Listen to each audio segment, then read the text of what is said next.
Tonight, our 30-minute speaker is Tom S.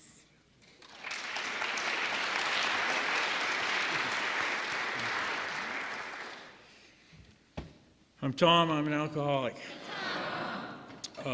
This always sounds like a good idea until you get up here. Can you hear me, Dan? Dan says, tell us some funny stuff. Don't start talking about the love right away. And I'm not a speaker. I'm more of a storyteller. And a parking lot guy. I'm in the parking lot a lot. That's where it seems like I do the best. And a jail guy. I love the jail. I've been going to the jail, well, for quite a while. But they let me out now for quite a few years. So I'll just pretend like you're all wearing dark blues and orange socks.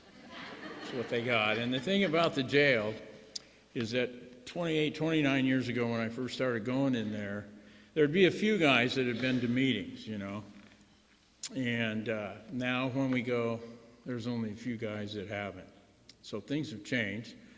And I have changed. I want to thank Carl for asking me. If it doesn't go good, you can blame him. I'm grateful. I have all these stories, but the story really is about transformation and a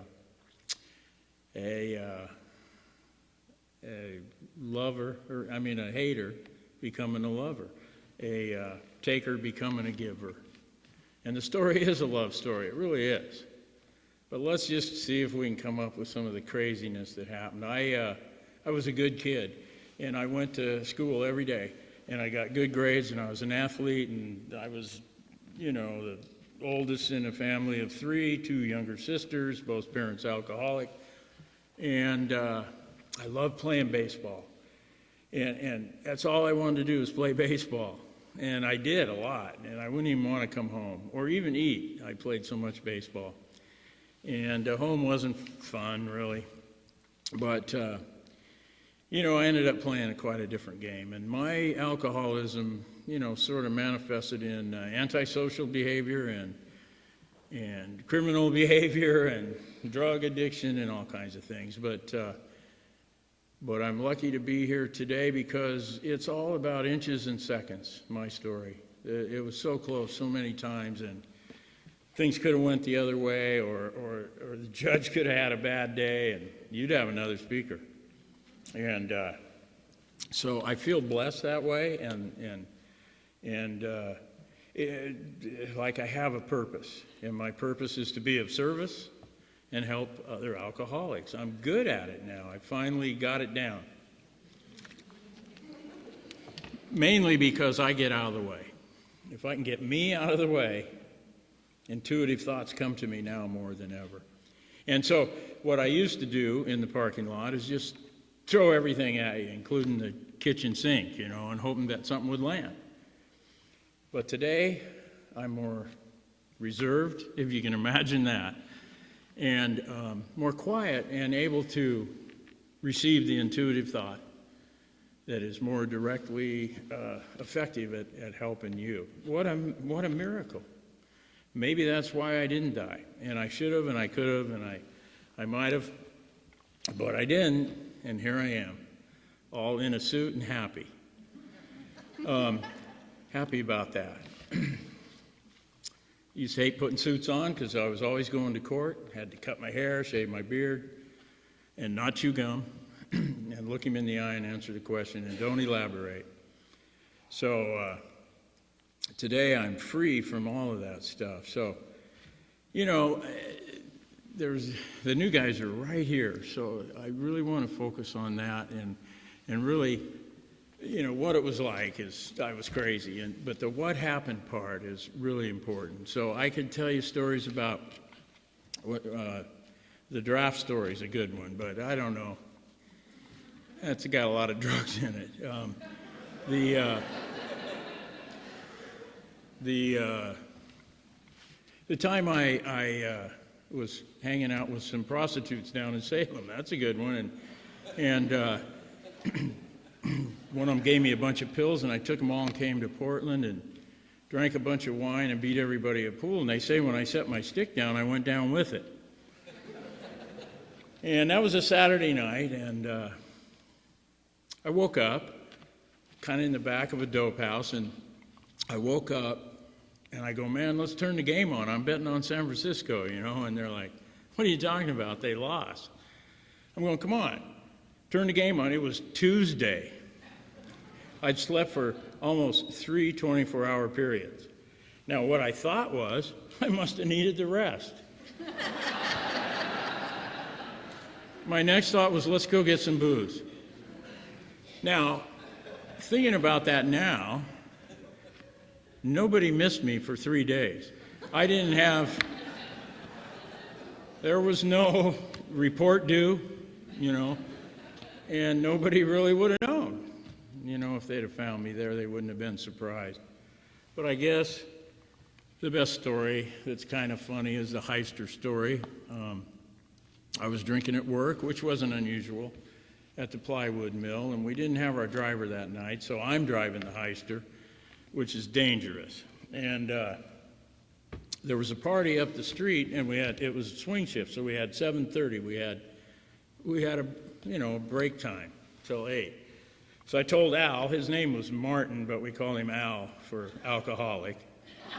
And I'm missing some fingertips, and there were guys there, you know, and everybody was drunk at the mill.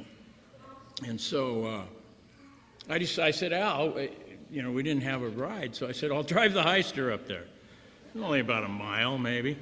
Maybe not. I don't know, there's a ways. I thought I could go the back roads, but I ended up having to go out on 32nd for a minute, and then I was coming downhill, and the wheel was going, and the things were flapping, and someone must have called the cops.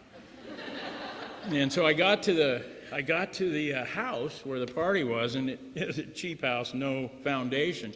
So I ran that Heister right up in there, tried to lift the house. You know, and they come running out, and they're like, oh, it's just Fat Rat on a Heister. You know, that was my nickname. And they actually took a picture of that. I wish I had that.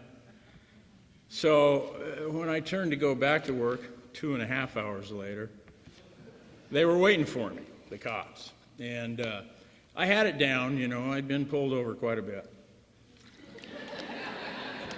But not on a Heister. And I told them, you know, my birth date, I had 2 years added or subtracted, and my address was +2, and my birth date, but I told them I was Fred Jenkins. Fred Jenkins was a Channel 2 weatherman.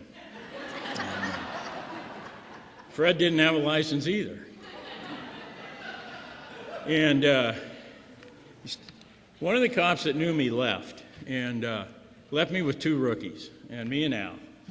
Al tried to hide the beer. I don't know how. I said, throw it, and he hid it. We got it later. But Al, well, the cop said, well, you don't have a license here on your deal, or you don't have a light. I flicked the light on. I wrote a little number. But I was sharp, you know. I was on the edge. You know how you are just before you don't know what you're doing? Right there. And so I was talking good.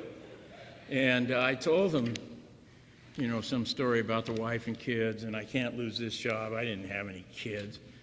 I did have a wife, but I didn't have a license. And, of course, neither did Fred Jenkins. But anyway, you know, long story short, they came back. But I got away with it. But 3 months later, they showed up at my house, and I was watching Helter Skelter on TV when they arrested me again. And it was always again. And that night, my wife, it was her birthday. And we had $27. We had $28. And we were going to go to dinner for her birthday. But the bail was $27.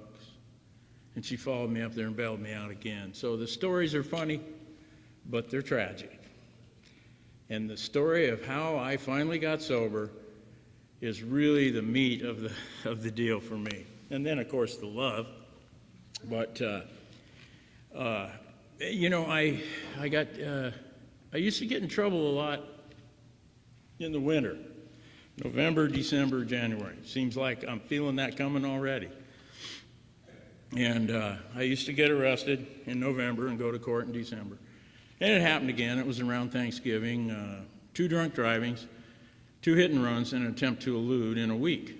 And it was a normal week, except that I got caught. And so you know, I go to court, and the judge had me, and then the Fred Jenkins thing came up, and it was the same judge. And they called Fred Jenkins, and I'm like, I stood up, and he goes, "Mr. Stevens, sit down." I said, "Hey." He goes, "I told you to sit down." I said, "Well, Your Honor, I'm Fred Jenkins." And then he, you know, the vein in hand, falsifying a police officer or something. But anyway, he fined me the $27, which I'd already paid, and I walked out. But he said, "I'll see you on Thursday morning." And so I pled guilty to 2 drunk drivings and an attempt to elude. They dropped the other ones, and, you know, I got probation. Again, I always got probation. They suspended me for 3 more years. I was suspended for 9 years. And he sent me to 10 meetings. And I'm like, wow, that's a lot. 10?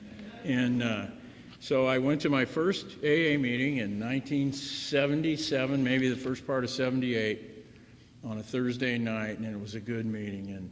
And there was laughter, and they were smoking and drinking coffee, and the speaker was at a podium, and he looked right at me. I must have said I was new. He was funny. He was serious. He was even a golfer. Told my story, and I remember thinking, I'm glad I'm not like any of them, and I'm really glad they have somewhere to go. You know, it's like the delusion. So hence it took a lot longer for me to finally surrender. And so I started this journey of going to meetings and sporadically, and then seeds were being planted by counselors, by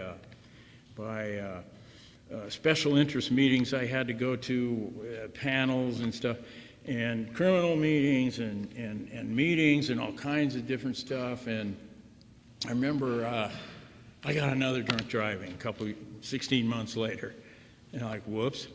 And so I thought I'll go to treatment and I'll look good when I go to court, and I got off again. I don't know how. And seemed like there was always a halo around my head when I was in the courtroom. And well, there probably was. So I was in treatment, and I had a dream. I dreamed that I was drunk with Dan's brother Mike, and he killed this woman, and they were looking for me because Mike, in fact, was really dead in real life. And I went to class, and I said, hey, I had this dream. You know, there was a doctor who was talking about dreams. I raised my hand, you know. And I told him about my dream, and he said, well, you've had a dry drunk dream. And I'm like, what are you talking? I'm sick. I can taste the stuff. I was throwing up. It was so vivid. He said, your mind is replaying those nights that you couldn't remember. And you're thinking about quitting drinking, so your mind is remembering the bad stuff. And so tonight when you fall asleep, think about something good in your life. And I'm like, right as you're falling asleep. So I'm like, took me all day to think anything good. I really couldn't. And I remembered golf. I remembered, I used to golf, you know, with stolen clubs. And that night I had another dream. And I dreamed I was thin. Of course, I was for a while. I was sober. I was wearing a yellow shirt and pink pants or something like that. And I was walking by a sand trap that was white. And the shoes I had shined so bright I couldn't even look at them. And I was like, wow. And they were handing me money over a counter. And I woke up in treatment, you know, like, whoa, told my counselor, I'm going to get a job at a golf course. And she says, well, Tom, you have no skills. You might want to try janitorial. So I went to a halfway house. Seeds were getting planted. I didn't do what I originally planned. I went to a halfway house. I learned how to make my bed, be responsible, pay my rent. Got a job, $2.50 an hour. grinding this same little part every day, for 2 10-minute breaks and a half-hour lunch. Same part. It was crazy.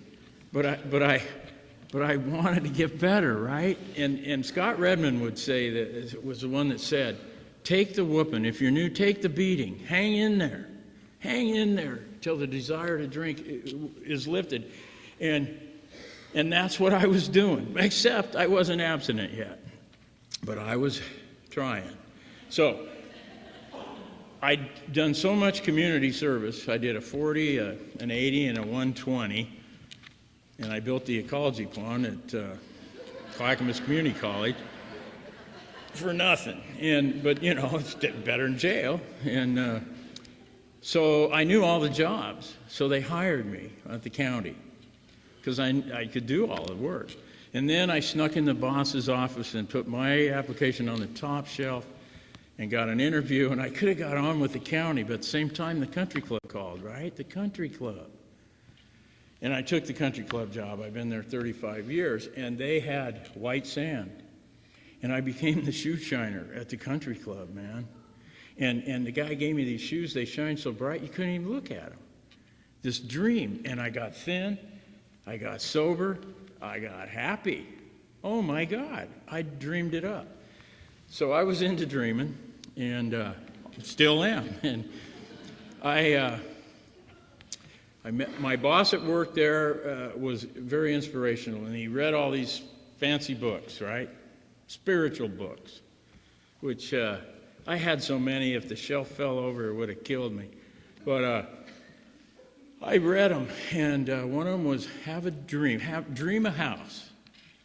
A house. Dream up your own house. Now, I'm still in active alcoholism, but I'm a dreamer, and so you have to act as if you're already there. See it, smell it, taste it. See yourself there in your mind's eye and work from the back. Write down what you want, be specific. So my wife, just to shut me up, she wrote, I said, write down what you want. I still have what she wrote. She wrote down wood floors, an open beam ceiling, big kitchen with a deck for my plants, lots of rooms. I wrote down room for a pool table and a putting green, lots of fruit trees, and I wanted a basement. She goes, what kind of basement? And I'm like, I don't know, what kind are there? I sort of had single track mind.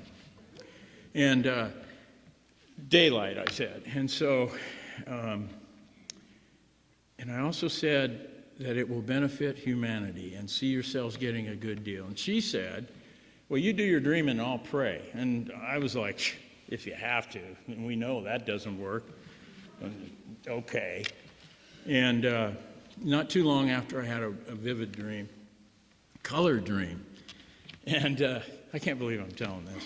But anyway, here I am in a cherry tree, and my cousin's in the other cherry tree. And he has a big hippie head, but a little boy's body. So I knew I was dreaming. And I'm like, your cherries are bigger than mine. And he said, no, right above your head. I go, no, I want yours. And I went, and I started to fall, but I floated back up and realized I was dreaming. And I started looking around, and there was a white rock roof. There was the word love was, here comes the love, right out of the ground it was coming, in big letters like in the movie Yellow Submarine, and I was just listening to that. And they were colored, and it was overwhelming. The feeling of love, it was like, and I looked around, and when you start looking in a dream, you wake up, and I woke up screaming, where's the effing plum tree? Where's the effing plum tree? She goes, what are you doing? Get out of here. You're dreaming. I go, I know, but where's the plum tree, And she was at work the next day telling her boss how her crazy husband was dreaming about plum trees or something. And he said, oh, you ought to see Wally's house, And she's like, I don't want to see a house. Well, he took her there. She was mad. And it wasn't very long. A few weeks later, her and I drive by this house. We knock on the door. And the guy opens the door. He goes, come on in. We've been expecting you. And I'm like, we were high. We didn't know we were even going, And I walked in, and here's the landing. And I looked up here, and there's the wood floors, and I saw an open beam ceiling. I really didn't know what that was till I saw it. And the basement, it was a daylight basement. And then he says, here's your big kitchen for your plants, just like she'd written down. Pretty soon I'm outside looking at the fruit trees. And they went like this. And so they were kind of high up there, and Wally came out. I said, Wally, what kind of trees are those? He goes, there's your Royal Land cherry tree, really good. Black cherries, good too. You got an apple tree here. This apple tree's for the birds. You might not have noticed, but there's the plum tree. And I felt like my pants fell off. I was like, there's the plum tree. You know, it had everything in the house. And shortly after we moved in. Now, that's where we got sober, in that house. And that's where these young girls came and lived with us. How many of them? 18 girls over a 5-year period, little criminal drug addicts with attitudes like these girls here. I know some of them. And bad attitudes, high heel boot, leather jacket attitude. Little girls that have been hurt so bad in so many ways, it was terrible. And I learned, and I got to learn about love. I started learning about unconditional love from my wife. Did I say we were sober now? Yeah, that happened. Well, on the way to the meeting, she drank, I didn't. We both decided to stop, and I still have one more day than her because she drank on the way. And she's an ex-wife now, and we talk all the time. We still love each other. It's really a good thing. And so, now I can talk about the love, right? Where was I? We had the dream. We had the girls. You know, the fourth and fifth step are so important. I had a sponsor, and he didn't do that, really. He never really told his whole story to someone. His life didn't become an open book to one man. And at 9 years, he went out, and he came back for a couple years, but he was shot and killed after that. And it's because he didn't get honest. He didn't get honest. So it's really important to tell the truth around here. I am a truth teller, and I used to be a little passive, little fat kid, and today I'll tell you the truth with love. Because if I'm going to help you, I better be helping you. And so I've learned how to love, how to grow, how to help. Wow, I'm almost blank here, but I know something will come. I started, sponsoring right away. And, I was busy with those girls in the jails. And finally the girls were gone. Geez, we slept for 3 months. Like, what do you want to do? I don't know. What do you want to do? I mean, we used to chase them down. They'd run. It was crazy. Some of those girls are still in our life today. One of them has 26 years. Some of them are in prison. One of them died. But I got to learn how to give, how to care. And I went to Al-Anon. How to release, how to let go with love. And so today, geez, you know how everybody likes to say I have 4.5 years, or always get that half in there. I'm almost 30. How's that? I'll be 30 in December if it all works out. And so it's like, man, I have so much experience. I go to meetings all the time. I live the steps. I meditate every day. I can't believe my life. I'm just so happy being me. And I hated myself. I hated myself for the things I'd done. And through the steps and being able to make amends and ongoing amends, I'm blessed with a whole host of people in my life that love me, that I love. A lot of them are women. It's cool. It's real. And I'm able to help in ways, like I say, that aren't about me. It's about me getting out of the way. Okay, here we come with the love stuff. The ego self, the thinker is the problem. I'm powerless over that first think. It makes my life unmanageable. I need to turn that over. The thinking, the ego self. In the third step, it's like I let go of this me and connect with this me. Oh, I'm doing it. And that's the secret here. And to prove that it's thinking, I got a ticket, another one. I didn't get one for 30 years, and then I got a motorcycle. So I got a ticket, and I couldn't quit thinking about that ticket, And then I'd go, and I forgot what I was thinking about. And I'm like, God, I feel pretty good. I know something was bothering me. Oh, the ticket. Now I feel bad again. It's thinking that's the problem. And it's not denial anymore or delusion. It's like, I know what I've done, and I know when I am improper, let's call it. Boy, that was a good one. Cleaned that up. I don't like that feeling. So I'm blessed with the ability to connect with people because I get out of the way. It's the higher power, man. It's like I was on a radio station trying to find a new one. And all of a sudden I connected with a new frequency and a different kind of way of thinking. Getting out of my own way. I still read all those weirdo books that I read 30 years ago. And they're all saying the same thing. Get out of the way, connect with the love.